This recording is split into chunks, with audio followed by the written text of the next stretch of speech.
বাংলাদেশে ইউনিয়ন মন্ত্রীরা লিখে নিয়ে যাচ্ছে তাদের ছেলেদের নামে, তারা ইউনিয়ন ছেলের নামে দিয়ে দিতেছে, এলাকার নাম ছেলের বাপের নামে দিতেছে। তার কিন্তু একটা বউ আছে, মেয়ে আছে। আমরা দাবি করতেছি মাননীয় মন্ত্রীর বোন নামে জেলার নাম করা হোক, মেয়ের নামে আর একটা উপজেলার নাম করা হোক। এই উপজেলার নাম জেলার নাম আমরা মানি না। এই বাপের দেশ করতে গিয়া কিন্তু আওয়ামী লীগের শেখ হাসিনার পতন হয়েছে। মাননীয় মন্ত্রী মাথায় রাখেন, লাখো শহীদের রক্তে কেনা দেশটা কারো বাপের না, দেশটা বাপের বানানোর চেষ্টা করবেন না। বাংলাদেশে প্রতি বছর প্রায় 60,000 কোটি টাকার ইয়াবা বিক্রি হয়, শুধুমাত্র ইয়াবা। পুলিশ বলেছে 60,000 কোটি টাকা মানে হচ্ছে 2টা উচ্চ মূল্যের দুর্নীতিগ্রস্ত পদ্মা সেতুর টাকা। তাহলে এই রকম একটা ঘটনা ঘটার পরে আমাদেরকে প্রশ্ন করতে হবে যে আসলে আমরা কোন ধরনের সমাজে আমাদের তরুণদেরকে বড় করছি, আমাদের শিক্ষার্থীদের জন্য আমরা আসলে কেমন বাংলাদেশের লড়াই করছি। আমাদের এই যে লক্ষ লক্ষ তরুণরা আজকে হতাশ হয়ে যাচ্ছে, তারা আজকে পিয়নের চাকরির জন্য বিশ্ববিদ্যালয়ের গ্রাজুয়েটরা অ্যাপ্লাই করছে, সচিবালয় থেকে বিভিন্ন জায়গা থেকে আমাদেরকে বলছে 4র্থ শ্রেণীর কর্মচারী হবার জন্য বিশ্ববিদ্যালয়ের গ্রাজুয়েটরা অ্যাপ্লাই করছে। তাহলে সেই লেখাপড়া, সেই ডিগ্রি, সেই সনদ, এগুলো আসলে আমার শিক্ষার্থী, আমার তরুণ, তাদের ভবিষ্যৎ বিনির্মাণে কি ভূমিকা পালন করছে। এবং এই বাজেটে দেখলাম আমাদের এই সরকার, মাননীয় প্রধানমন্ত্রী থেকে শুরু করে বিভিন্ন পর্যায়ে শিক্ষামন্ত্রীদের বক্তব্যে দেখছি যে তারা প্রাতিষ্ঠানিকভাবে এইটা তৈরি করা, ওইটা তৈরি করা, প্রত্যেকটা সংসদীয় আসনে একটা করে বিশ্ববিদ্যালয়। এই ধরনের গাঁজাখোর আইডিয়া পৃথিবীর অন্য কোনো জায়গায় আছে কিনা আমার জানা নাই। আপনার ইতিমধ্যে যে পরিমাণ বিশ্ববিদ্যালয় আছে, তাদেরই তো অধিকাংশ ছেলে মেয়েদের চাকরির ব্যবস্থা নাই, তাদের কর্মসংস্থান নাই। আপনি তাদেরকে নতুন করে আবার গ্রামে গঞ্জে বিশ্ববিদ্যালয় নিয়ে যাবেন, তারপর পড়ালেখা করে তারা কি করবে? অথচ আপনি যারা এমপ্লয়ার আছেন তাদের সাথে কথা বললে দেখবেন যে তারা ইন্টারভিউ করবার সময় দেখতে পায়, বুঝতে পায় যে আমাদের দেশের গ্রাজুয়েট, মাস্টার ডিগ্রি পাস ছেলে মেয়েদের অলমোস্ট কোনো দক্ষতা নাই, কোনো স্কিল নাই। আমি নির্বাচন করবার সময় আমি গ্রামে গঞ্জের স্কুলগুলোতে দেখেছি, একদম প্রত্যন্ত গ্রামের স্কুলে গিয়ে জিজ্ঞেস করেছি তোমাদের বাবা কৃষক কারা কারা, একটা ছেলেও হাত তোলে নাই, এমন স্কুলে দেখেছি। অথচ তারা প্রত্যেকে কৃষক পরিবারের ছেলে। শিক্ষক, হেড টিচার পর্যন্ত সারপ্রাইজড হয়ে গেছে যে সেই প্রত্যন্ত চরের ভিতরে, গ্রামের ভিতরে একটা হাই স্কুলের একটা ছেলে মেয়ে হাত তুলল না যে তার বাবা কৃষক।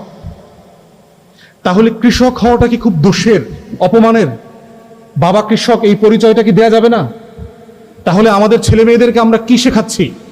যে আমার বাবা যদি পিয়ন হয়, আমার বাবা যদি দারোয়ান হয়, আমার মা যদি বুয়ার কাজ করে, আমার মা যদি গার্মেন্টসে চাকরি করে, সে যদি মধ্যপ্রাচ্যের শ্রমিকের কাজ করে, তাহলে কি সেই জায়গাতে সেই ছেলে মেয়েদের পরিচয় দিয়ে বড় হবার কোনো স্বপ্ন থাকবে না? অতএব এই শিক্ষা ব্যবস্থার এই যে কলোনিয়াল জায়গাটা, যে সে তার বাবা মায়ের পরিচয়টা পর্যন্ত দিতে চাচ্ছে না, অথচ সে কি শিখছে? সে কোন দক্ষতা শিখতেছে, কোনো নলেজ শিখতেছে? তাদেরকে আমি যখন জিজ্ঞেস করলাম ছেলেরা কোনো কাজ জানে কিনা, গ্রামে থাকে, প্রত্যন্ত অঞ্চলে থাকে, কৃষি কাজ জানে না, মাছ ধরতে পারে না, সুপারি গাছে উঠতে পারে না, তাল গাছে উঠতে পারে না। আমাদের ছোটবেলায় আমরা সুপারি চুরি করে উঠছি, নারিকেল চুরি করে খাইছি, অমুক বাড়ির পেয়ারা গাছে উঠছি, কিন্তু লেখাপড়াও তো করেছি। তাহলে এই যে না করতে পারাটা, আমরা তো জালও মারতে শিখেছি, খালে গিয়ে তো ডুবাইতেও শিখেছি। তাহলে এই যে লাইফ স্কিল থেকে বিচ্ছিন্ন করে একটা বিশাল জনগোষ্ঠী তৈরি করা হচ্ছে, তাদেরকে দিয়ে আসলে আপনি কি করবেন? তাদেরকে আপনি আসলে কি বানাবেন ভবিষ্যতে? তাদেরকে কি আপনি বার্মার, মিয়ানমারের ইয়াবাখোর বানানোর চেষ্টা করছেন? এই ইয়াবার শতাংশ কি আমাদের শিক্ষামন্ত্রীরা পায়? তাদেরকে কি ভারত থেকে আসা ফেন্সিডিলের আপনারা কাস্টমার বানাচ্ছেন বাংলাদেশে? শিক্ষিত বেকার মানি হচ্ছে সে হতাশাগ্রস্ত হবে, সে ফেন্সিডিল খাবে, সে ইয়াবা খাবে। তাহলে এই ব্যবসার টাকা কি আমাদের শিক্ষা মন্ত্রণালয় থেকে শুরু করে আমাদের শিক্ষার সাথে জড়িতরা, যারা ফেন্সিডিল ব্যবসায়ী আছে, যারা ইয়াবা ব্যবসায়ী আছে, তাদের সাথে মিলেমিশে করছেন? তাহলে এই শিক্ষা ব্যবস্থার মধ্যে আমরা কোনো বাস্তবতা দেখতে পাচ্ছি না। আমরা ধারণা করেছিলাম যে একটা নতুন নির্বাচিত সরকার আসলে পরে এই দৃষ্টিভঙ্গিগুলোর মধ্যে পরিবর্তন আসবে। কি পরিবর্তন? মৌলিকভাবে আমরা যেগুলো প্রস্তাব করেছেন তার ভিতরে কোনো মৌলিক কাঠামোর পরিবর্তন দেখতে পাচ্ছি না। শুধুমাত্র প্রতিষ্ঠান বাড়াও, টাকা বাড়াও, বেতন বাড়াও, নতুন বিল্ডিং করো, ভবন করো, কিন্তু এর মধ্য দিয়ে এই তরুণীরা আসলে আগামী দিনে কি হয়ে উঠবে, কিভাবে তাদের ভবিষ্যৎ কেরিয়ার গড়বে, তার কোনো স্বপ্ন নাই।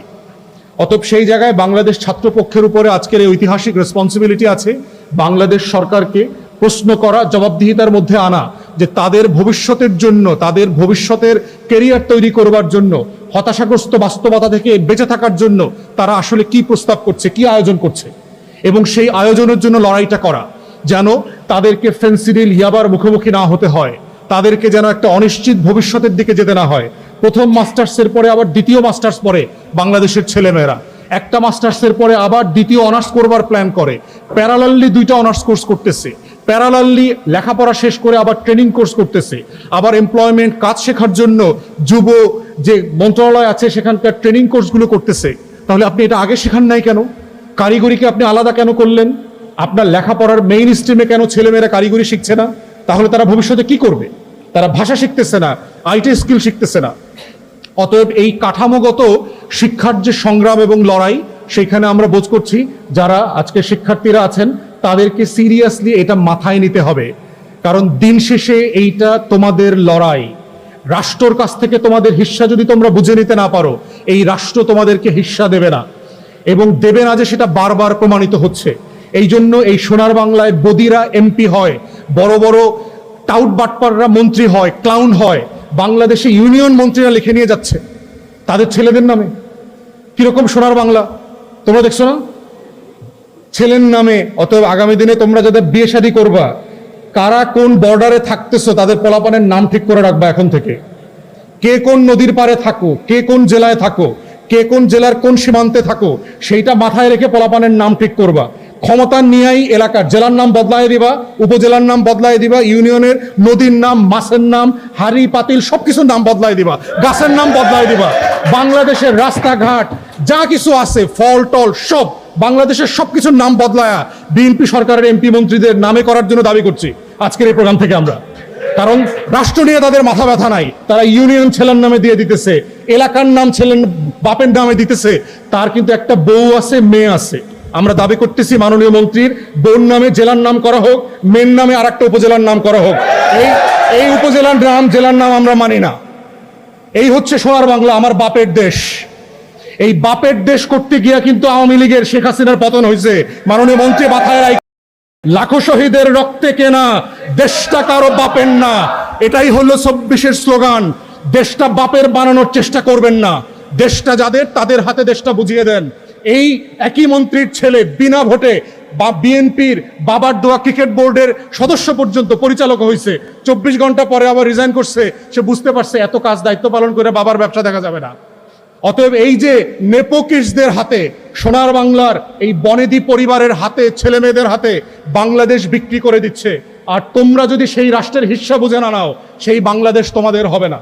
অতএব ২৪-এর গণ অভ্যুত্থানের যে লড়াই ছিল, এই বাংলাদেশটা আমার, এই বাংলাদেশটা আমাদের, এই বাংলাদেশটা আমাদের সবার। কোনো ব্যক্তি, পরিবার, কোনো দলের কাছে এই রাষ্ট্র বেচে দেওয়া হয় নাই। ২৪-এর আগেও দেওয়া হয় নাই, ২৪-এর পরেও কাউকে বেচে দেওয়া হবে না। অতএব এইটা মাথায় রেখেই হচ্ছে বাংলাদেশ ছাত্রপক্ষ এবং শিক্ষার্থীদেরকে আগামী দিনের ন্যায্য লড়াই করতে হবে বাংলাদেশটাকে বুঝে নেবার জন্য। এই রাষ্ট্রের সহায় সম্পত্তি, সীমান্ত, শিক্ষা, বাজেট সবকিছুর মালিকানা হচ্ছে এই রাষ্ট্রের তরুণদের, আগামী দিনের ভবিষ্যৎ প্রজন্মের। এবং এটার লড়াই করবার নেতৃত্ব দেওয়ার জন্য বাংলাদেশ ছাত্রপক্ষকে আহ্বান জানিয়ে আমার বক্তব্য এখানেই শেষ করছি। সবাইকে অসংখ্য ধন্যবাদ। আসসালামু আলাইকুম।